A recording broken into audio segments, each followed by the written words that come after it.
guys, this is Nature Matter 105 part 3, and our topic is metallic solids and covalent molecular solids. We'll go into more about covalent molecular solids in part 4, so get excited about that. Metallic solids are also three-dimensional lattice networks, but at the corners are metal atoms. And so, for example, the three-dimensional lattice that I drew up here would be an example of solid copper. And what you want to remember is that these lines here represent metallic bonds. And these are the attraction of metal atoms to a shared pool of electrons. So for example, if we kind of zoomed in on a couple of these copper atoms. The copper atoms themselves have electrons, of course, that are around the outside of the atom. And the electrons are held very loosely.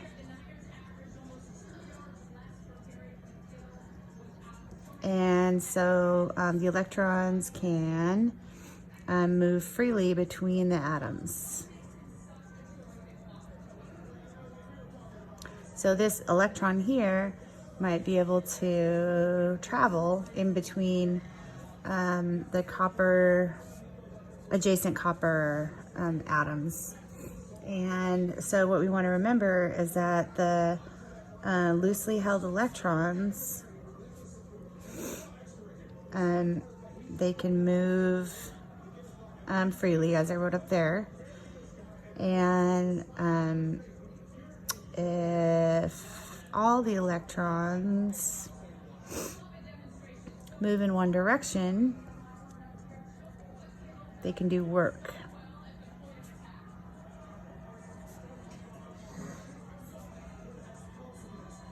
And that work is called electricity.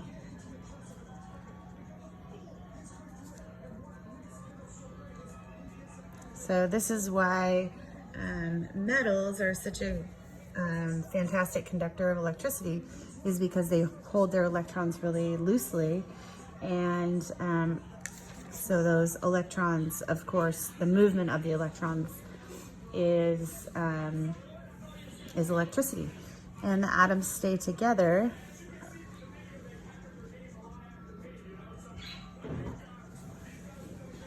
because they're attracted to that shared pool of electrons.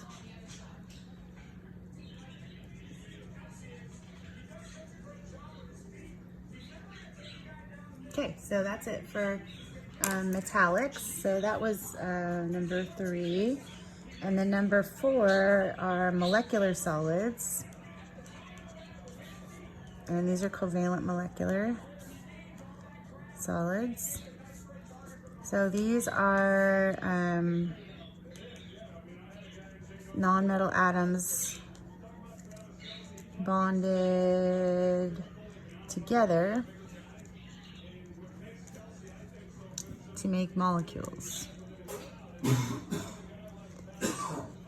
And these are,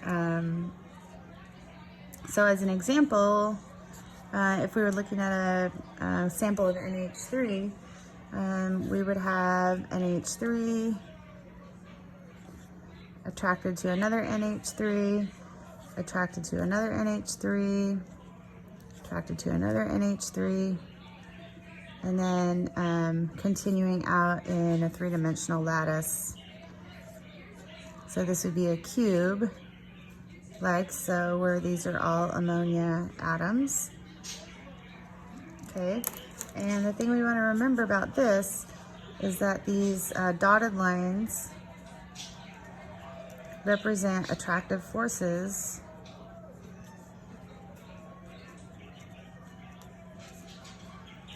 between the molecules. Okay, and those are called intermolecular forces.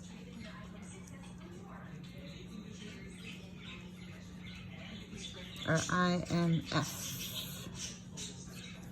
Okay, and I'll go more into the types of intermolecular forces in part, what is this? Yeah, I'll go into more into the intermolecular forces in part 4. Okay, thanks.